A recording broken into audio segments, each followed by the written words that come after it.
So can you please let me know how did you got started on Airbnb or short-term rentals?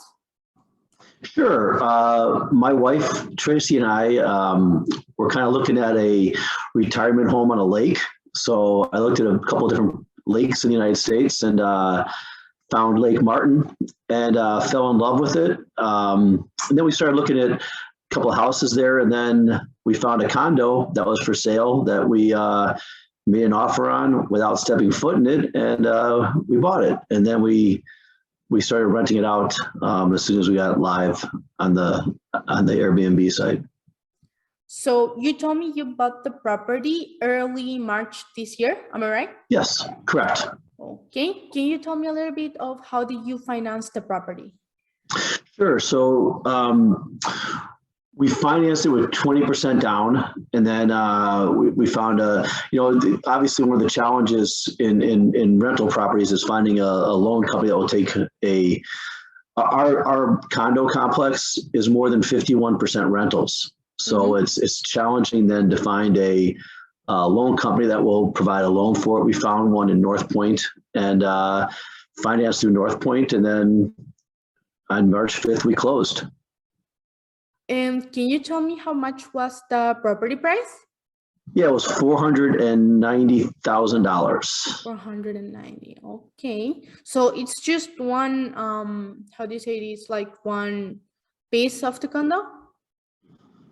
So it's one unit. So we have it's a pretty big condo complex, and we just have one unit, and it's a 3-bedroom, 2-bath condo. And when you bought the property, were you already thinking of doing Airbnb on it? Yeah, so we're not ready to retire yet. This is kind of our retirement home. So we decided to, I turned 59 and a half, so I could take money from my 401k with no penalty for the down payment. So I used my 401k money and used that toward the down payment. And obviously we're not ready to retire yet. We live in Illinois, so we decided to rent it to, cover the cost of the mortgage payment between now and when we're ready to retire. That's great. And have you made like your projections? Do you know how many years are you going to spend on paying your mortgage with the Airbnb? Yeah, so we hope to retire if all goes well in about 5 years. At which point we'll have options. If in 5 years rolls around and this unit is doing really well with rental, we can buy a different property on Lake Martin, or we can choose to stop renting it and just move into our condo. So we have plenty of options in 5 years. We'll either use the money from the sale of our house in Illinois to get a different place, or use that to pay off what's remaining on the mortgage. And are you planning to completely break the mortgage on those 5 years, or will it take more? Oh, yeah, no, we're not gonna be able to pay it off in 5 years. So I wish we could, but no, we can't. It'd be nice. So how many years do you think you're going to spend on paying the mortgage, and how much of it is going to pay the Airbnb? So, I mean, it's a 30-year loan. Our goal is to pay it off sooner than that, depending on how we're doing. We're off to a pretty good start right now with our rentals. We've had 23 stays. People have already stayed, or we have 23 bookings all the way through July 31st. We have 2 in September and 1 in May of next year. Lake Martin is a beautiful lake in southern Alabama, but it's not really a winter destination. So we don't know what the winter is going to be like. We don't know how many rentals we're going to have in the winter. So without knowing that, it's really hard to project how we'll do over the full year, because summer we knew was going to be great. And we think fall will be great because of football, but winter we're not sure about yet. And how about the market research? Did you do some of that before purchasing, to know if that property was going to work good on Airbnb all year long, or how was the winter going to be? Yeah, so we tapped into, we looked into AirDNA and kind of looked at what to expect. They kind of tell you what you should project out to. So they were projecting that, we could do, I think it was, I want to say $60,000 a year in rentals. then you factor in, then you have to factor in all your expenses on that. So we were hoping, if we could net, several $1,000s, that'd be awesome. But again, that's just a projection by your DNA, and we used it, and so far it's been pretty accurate. So we'll see if it continues. But if we could do 60,000 a year, that'd be phenomenal. We would love that. We would take close to that even. 50 a year or 60? I think 60. 60,000 is what AirDNA projected. And so far, how's been going? How much did you make for April, which was the month you went live, and for May? Yeah, so in April, obviously the nice thing is we went live about April 10th, and we had get my readers on here. We had 3 rentals in April, and we had no mortgage in April, so that was kind of nice. So we grossed, the gross number there was $1,690. In May, we had 5 bookings, and we grossed $5,000. June, we currently have 6 bookings, and we're going to gross about $6,240. And in July, we have 6 bookings, and we're going to gross about $8,700. We have nothing so far in August, and we have 2 in September right now that are going to gross about $3,500. So, we're so far every month has been profitable. Mm-hmm. Which is nice. Whether that continues or not, we'll see what happens. I think we'll have a big September. We're a half hour away from Auburn University, mm-hmm. and Auburn has 4 home games in September. They have 2 home games in October, and they have 2 home games in November. So we anticipate filling up all 8 of those weekends, which would really help us through the winter. Oh, so you mentioned weekend. Sorry, do you only rent during the weekends? No, it's people. We have a 2-night minimum, but people, we know that Auburn has 8 home football games, which is being so close to the football stadium. There's so few hotels that we anticipate filling up all 8 of those weekends. 2 of them are already accounted for, so we have 6 more to go. Okay, that'd be great then. So, regarding your area, the area you're hosting in Lake Martin. Have you taken a look at the Airbnb market? Is it competitive? Are there any many Airbnb rentals or VRBO even? Yeah, no, there's quite a few. It's the big lake. The lake is about 40,000 acres. So it's a pretty big lake, and there's a lot of houses on there that are rented out quite a bit. There's a few, like I said, a lot of the condos in our building are also rented out. But we feel like our unit really shows well. It's well. We bought it furnished, and we decorated it, and it looks we think it looks great. And everyone that stayed there has raved about it, and we've had all 5 stars, and they've raved about how clean it is and how nice it is, and it's in a great location. So we're pretty confident that we don't really. You can't really look at competition because everyone's different. If someone wants a house that sleeps 10 people. We're not for them. We can sleep 6. So our unit sleeps 6. It's in a gated community. It has a lake, it has a boat slip. It has a beautiful view off the balcony.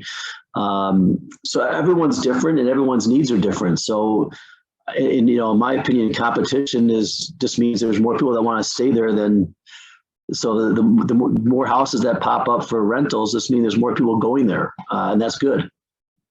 Yeah, I agree. That's pretty good. And how much is your current average daily rate at the time? So we signed up with Priceline, which for any new member, I really recommend that because if you're not familiar with Priceline, it basically takes your unit and tells you what you should be charging on a nightly basis, on a monthly basis, on a weekly basis, and it looks at the area averages. So we've kind of trusted that, and we've had, when Penn State plays Auburn in September, we're going to get about $900 a night. But typically, it's mostly in the $300 range. Is what our typical weekend is. Auburn graduations, it increases. Weekends like July 4th and Labor Day, Memorial Day, it goes up. So the Priceline has been really good for us. So our stays are on average about 3 nights on average, and our nightly is about 325 on average. On average per night. Okay, that's And good. Priceline does a really nice job. If you know, as you get closer and closer to the date, it lowers the price for you. So it makes it kind of like what a hotel does. You know, if there's openings, it lowers the price automatically. So we're really happy with what we're getting from Priceline. Okay, that's great. And at some point, do you plan on pricing it yourself, or do you think you're going to be good with Priceline? So far, what Priceline has done is fantastic, and I don't see, we're not smart enough to go through everyone's pricing and compare it to our condo and what we should be charging versus them. And there's computer programs that can do that far better than my wife and I could. So we trust the computer program. Makes sense. And what about your market? Do you know if there's any like big season there? Yeah, so what's kind of nice about our market is it's located between two metropolitan areas. It's located between Atlanta. It's 2 hours southeast of Atlanta and 2 hours southwest of Birmingham. So most of our people that are staying there are coming for the weekend or long weekends to take advantage of the lake. It's a beautiful lake, and people bring their own boats. We have a boat slip where they can rent a boat there. And so our busy time is really, going to be Memorial Day to Labor Day. And we've been pretty much booked every night from May, June, and July. And then there'll be other busy times, like I said, during home football games for Auburn, during, graduation weekends for Auburn, parents' weekends for Auburn. So we'll have, we're hoping to have anywhere from, 40 weeks of the weekends of the year rented out. So that'd be kind of, that'd be ideal. Yeah, that'd be great. So the seasonality in your area depends more on the events more than in the season. Yeah, no, it really is it's a summer destination. And then it extends on beyond summer. It's like I said, from Memorial Day to Labor Day is when the season is. Right. But it extends beyond that because we're so close to university that we'll get football games, people staying there for football games or graduations or parents' weekend. So that extends our prime time is summer, but we feel like because of our proximity to the university, we'll get a lot more than just summer. And so far, what have been your niche, the kind of demographic that come to your rental?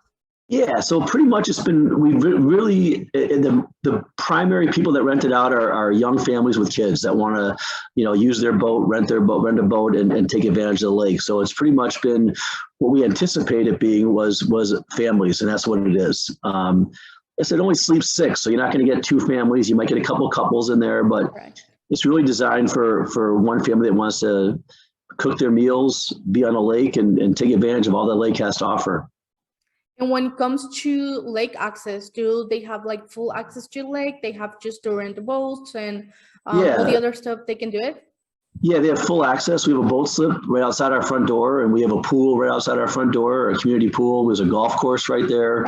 There's a clubhouse with a restaurant. So they have access to all of that. There's a marina they can walk to. So it's a pretty, it's in a great location, and it's close to, restaurants and stores as well. Do you include all of those like amenities in your nightly rate? I'm sorry, do we account for that in our nightly rate? Yes, that's right. Yeah, no, I mean, it's part of what, that's what Priceline knows what we have to offer. I guess we plug it into the system and that helps us charge what we should charge.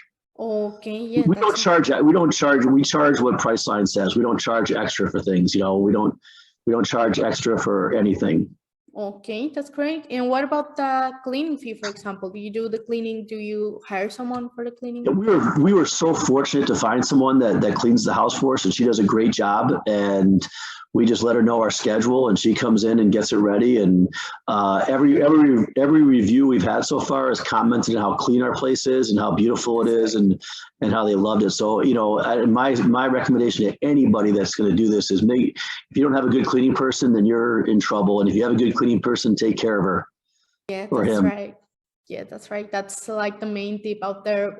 Like the most important thing for short-term rentals is the cleaning part.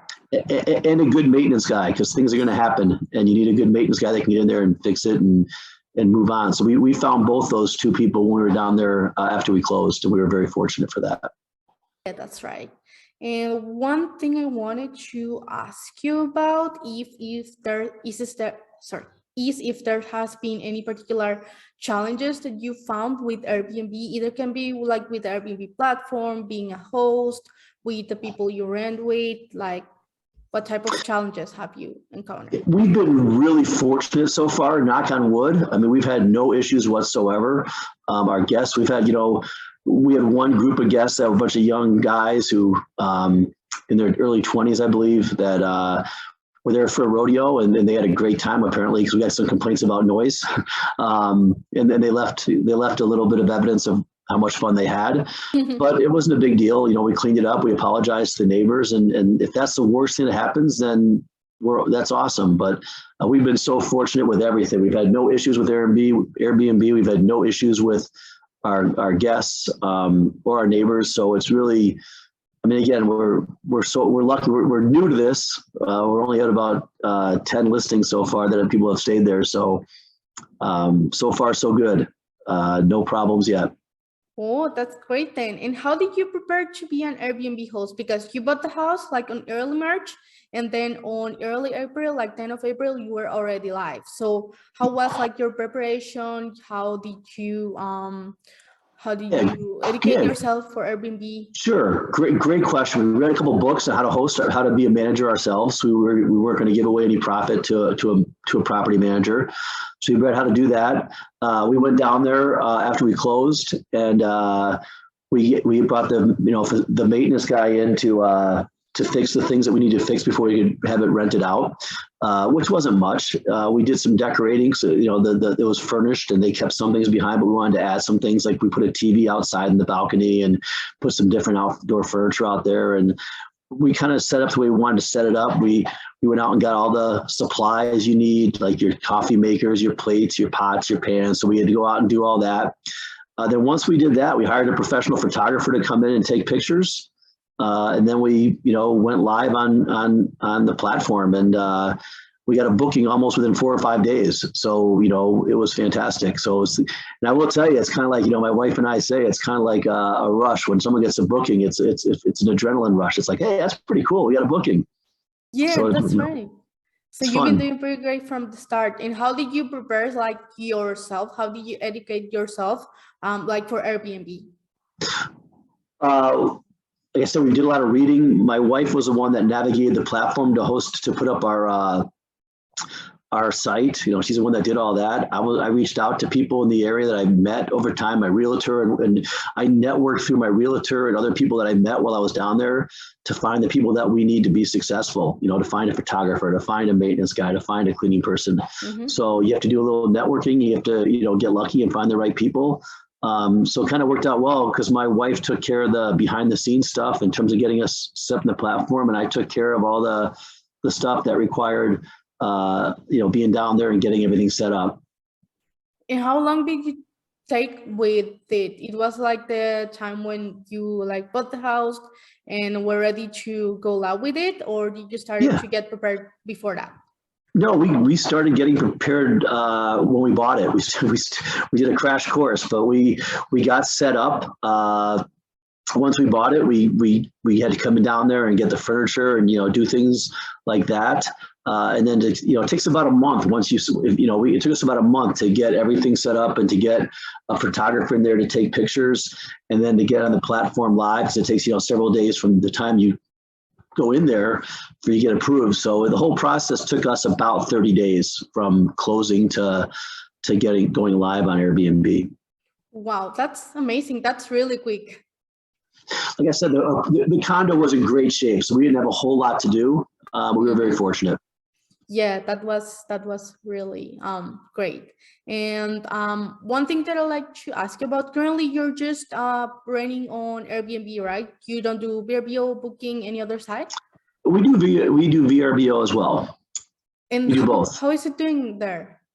We've had great luck on both of them. It's pretty much been equal, and our guests on both have been fantastic, and both platforms have been great. We've had no issues with anything yet. So, like I said, knock on wood, we've had all 5-star reviews, we've had all 5-star guests, and we've had 0 problems with either platform. So we're very fortunate. And I'm sure things will happen. And if they do, you just deal with it. But right now, we've been very fortunate. Yeah, that's great. That's really great for you. And do you see any particular like difference between Airbnb and VRBO service? Which one would you like rather? No, I don't. They've both been really good. I don't really have a preference. We haven't noticed any difference in terms of the type of clientele. We haven't noticed any difference in how we get treated. So, we don't have a preference. They've both been great. We've had no issues with either one. So let's hope that continues. Yeah, let's hope that. So that's amazing. And the last thing that I would like to ask you about is if there are any tips that you'd like to give out for other Airbnb hosts. Well, that's a great question. Like I said, the tips I would give, like we're new, so we're still learning, but I would say get a good cleaner, get a good maintenance guy. Some of the advice that we got from people that we reached out to, encase your mattresses and your pillowcases with a bed bug encasement, because that's important. And we stayed there too before, we went down there after we bought it to stay there to see what we needed as guests. So be your own guest, find out what you need, what would make it better experience for your guests. And I would just say the thing that we've done is we've treated our guests like they were our friends. We don't spy on them. We don't charge extra for little amenities. If they reach out to us, we reach back. And as a result, we don't have any issues with them. Again, I'm sure there will be issues down the road, but on some of these sites, I just see everyone, ripping on their guests and nickel and diming them. And I just, we treat our guests at our house like we'd want to be treated if we were, if it was us. And that's kind of our mentality, is to treat them like they're friends of ours, not as if they're customers. And that's kind of been successful for us. Yeah, that's a great mentality. So those are again, be your own guest, find out what you need in your own house. And like we have, we bought one of the other suggestions was we got 3 sets of towels for every, so we have 6 people. So we have 18 sets of towels. So we leave 6 out at a time. We have 3 sets of bed sheets. Everything is stored away in our owner's closet, but things are going to happen. Things are going to get ruined, and you want to make sure you have surplus for the next guest. Yeah, that's right. That's amazing that you do that. So that would be it for today. Thank you a lot for your time, for telling about your experience, and for telling us the tips you have for us. That's been amazing. Well, thank you so much for having me. I really appreciate it. It was fun. Okay, thank you, and good luck with Airbnb. I hope you're really successful at this, because you've been doing really good. Thanks. We appreciate it, Delia. Thank you.